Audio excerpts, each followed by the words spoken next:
یعنی اگلی آیت، تم میں سے اور جو فرد ارتکاب کرے اس بدکاری کا تم میں سے تو ایزا دو ان دونوں کو، پھر اگر دونوں توبہ کر لیں، یعنی ایزا سے مراد ان کی سزا ہے جو کہ اسلامک قانون کے مطابق ہے وہ دے انہیں، اور پھر اگر وہ توبہ کر لیں دونوں، یعنی اپنے گناہ پہ شرمندہ ہو جائیں، اللہ سے توبہ کریں اور اصلاح کر لیں اور اگلی دفعہ کے لیے معافی مانگ لیں کہ آئندہ وہ زندگی میں کبھی ایسے نہیں کریں گے،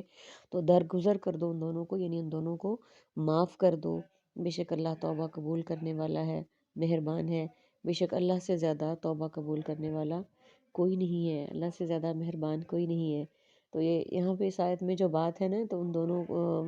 اس بدکاری کا تو ان میں سے ایزا، اور ان دونوں کو یعنی ایزا دو اور پھر ان دونوں کو اگر وہ توبہ کر لیں تو اصلاح کر لیں، درگزر کرو۔ درگزر کرنے سے مراد یہ کہ ان کے گناہ کو یا ان کی غلطی کو یا ان کی جو بھی ان سے بدفعلی ہوئی ہے اس کو جگہ جگہ پہ نشر نہ کرو۔ یعنی جب ایک انسان نے گناہ کیا، ہر انسان گناہ غلطی کا پتلا ہے، اگر اس سے ہو گیا، وہ اس پہ شرمندہ ہو گیا، اس نے اس کی سزا بھی برداشت کر لی، آگے بھی توبہ طائب ہو گیا، تو اب ہمارا یہ فرض ہے کہ ہم اس کے گناہ کو آگے جگہ جگہ پہ پھیلائیں نہ، جیسا کہ ہمارے معاشرے میں ہوتا ہے کہ ایک انسان سے اگر گناہ یا غلطی کچھ ہو جاتی ہے تو اس کو اتنا پھیلایا جاتا ہے، اتنا پھیلایا جاتا ہے کہ اگر وہ انسان اس پہ شرمندہ بھی ہو چکا ہے، اسے توبہ بھی کر چکا ہے، تو جگہ جگہ پہ شرمندگی کے جو ہے نا وہ اس کے لیے باعث شرمندگی ہر چیز بنی ہوئی ہوتی ہے اور اسے نہیں سمجھ آتی کہ اس نے کیا کیا ہے۔ اور اللہ تعالیٰ کو بھی یہ پسند ہے، حضرت محمد صلی اللہ علیہ وآلہ وسلم کی حدیث پاک کا مفہوم ہے کہ ایک دوسرے کیا 70 ڈھانپو، یعنی ایک دوسرے کے گناہوں کو، غلطیوں کو چھپاؤ، یہ اللہ تعالیٰ کو پسند ہے۔ اور اللہ تعالیٰ بھی اگر ہم کسی مسلمان کے گناہ کو چھپائیں گے، غلطی کو چھپائیں گے، اسے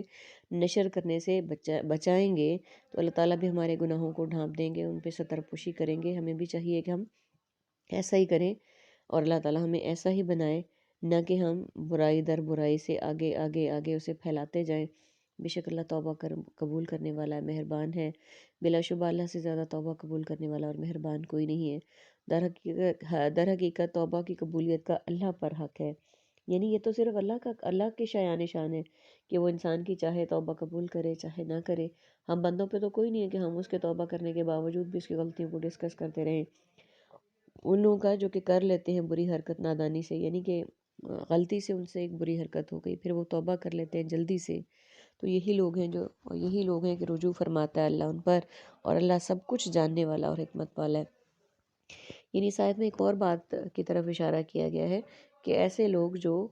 توبہ کر لیتے ہیں بری حرکت کے بعد یا گناہ کے بعد یا کسی بھی غلطی کے بعد، اور پھر وہ توبہ کر لیتے ہیں جلدی سے، یعنی وہ فوراً توبہ کر لیتے ہیں، یعنی انتظار نہیں کرتے کہ اب بوڑھے ہوں گے تو یوں کریں گے، ایسے ہوں گے تو یہ کریں گے، فوراً کر لیتے ہیں، تو یہی وہ لوگ ہیں کہ رجوع فرماتا ہے اللہ ان پر، اور اللہ تعالیٰ بھی ان پر رجوع فرماتا ہے، کیونکہ اس طرح کی غلطیاں زیادہ تر جوانی میں ہوتی ہے، جب خون گرم ہوتا ہے اور انسان کو صحیح درست کا پتہ نہیں چلتا، تو جوانی میں کی گئی عبادت اللہ تعالیٰ کو سب سے زیادہ پسند ہے، جوانی میں کی گئی توبہ بھی سب سے زیادہ پسند ہے، تو اس لیے ہمیں ان کے اس بات کو بار بار ڈسکس نہیں کرنا اور پھیلانا نہیں ہے، بلکہ ان کو اپریشیٹ کرنا ہے۔ اور باقی رہ گئی بات یہ کہ ہمارے معاشرے میں یہ بھی بڑا المیہ ہے کہ اگر جوانی میں کوئی عبادت کر رہا ہے، جوانی میں کوئی نیک کام کر رہا ہے، تو اسے ڈسکریج ہی کیا جاتا ہے موسٹلی، کہ یہ اس کے لیے تو بڑھاپا، اور یہی مناسب سمجھا جاتا ہے، یہی ایک امیج بنا ہوا ہے کہ توبہ اور کرنا اور عبادت کرنا اور ہر چیز پہ پابند ہونا اسلامی اصول کے وہ بڑھاپے میں کیا جائے۔ پہلی بات تو یہ کہ اللہ تعالیٰ کو پسند ہے جوانی کی عبادت، جوانی کے سجدے، اور بڑھاپے میں پہلی بات تو یہ کہ ہمیں بڑھاپے کا پتہ ہی نہیں کہ ہمارا بڑھاپا آئے گا یا نہیں آئے گا، یا کون سا ٹائم ہے ہماری موت کا، ہم بڑھاپا آنے سے پہلے ہی چلے جائیں تو پھر ہم نے اس موقع کو بھی مس کر دیا۔ دوسری بات یہ کہ بڑھاپے میں آ کے نہ وہ انرجی، نہ وہ طاقت، نہ وہ ہڈیاں مضبوط، اور نہ کچھ، آرام طور پہ اب جتنا زیادہ بیماریوں نے ہر چیز نے گھیرا کیا ہوا ہے، بڑھاپے میں تو عام طور پہ سجدے سے ہی انسان محروم ہو جاتا ہے، کہ گھٹنوں کا پرابلم ہے، کمر کا ہے، موڑوں کا ہے، یہ سارے ہمارے معاشرے کے عام بیماری ہیں، اور اس کی وجہ سے انسان جو ہے نا وہ اتنا ڈیووٹیڈ ہو کے عبادت بھی نہیں کر سکتا، یہاں تک کہ سجدے میں بھی نہیں جایا جاتا۔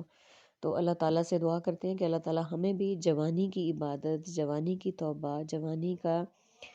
خلوص اپنی عبادات میں، دین میں، قرآن میں، نماز میں اللہ تعالیٰ وہ ہمیں دے، تاکہ اللہ تعالیٰ بھی ہمیں ہماری طرف فوراً رجوع فرمائیں، جو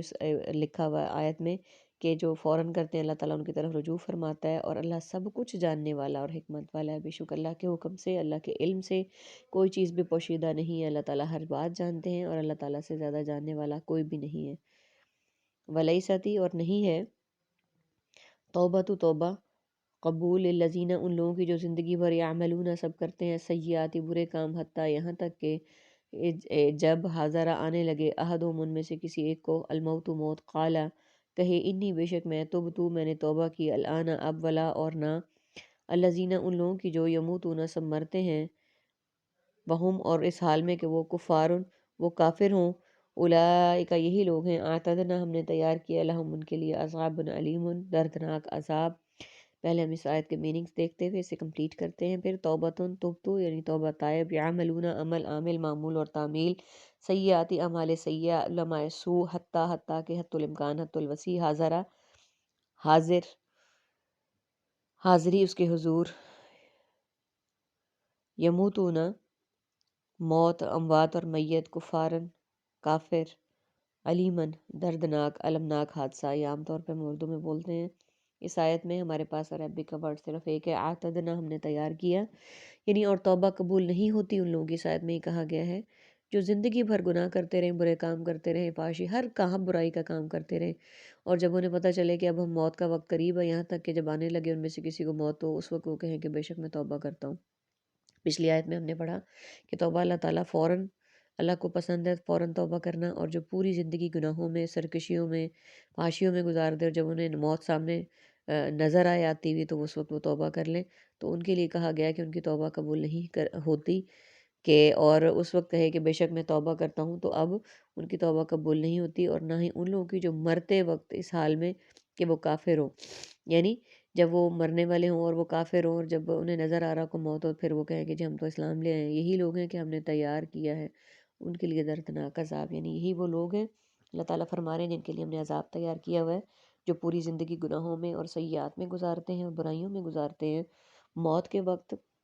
یا تو وہ توبہ طائب ہونے کی کوشش کرتے ہیں یا پھر اسلام لانے کی کوشش کرتے ہیں، ان کے لیے اللہ تعالیٰ نے فرمایا کہ ہم نے ان کے لیے دردناک عذاب تیار کیا ہے۔ اللہ تعالیٰ سے دعا کرتے ہیں اللہ تعالیٰ ہمارے دل میں تقویٰ پیدا کرے تاکہ ہم گناہوں سے بچیں، اور اگر ہم سے کوئی غلطی کوتاہی ہو جاتی ہے تو فوراً توبہ طائب ہو جائیں، عمر کا انتظار نہ کریں،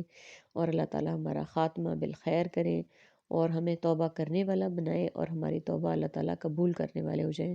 اور اللہ تعالیٰ ہمیں ہر دردناک عذاب سے محفوظ رکھے۔ آمین ثم آمین یا رب العالمین۔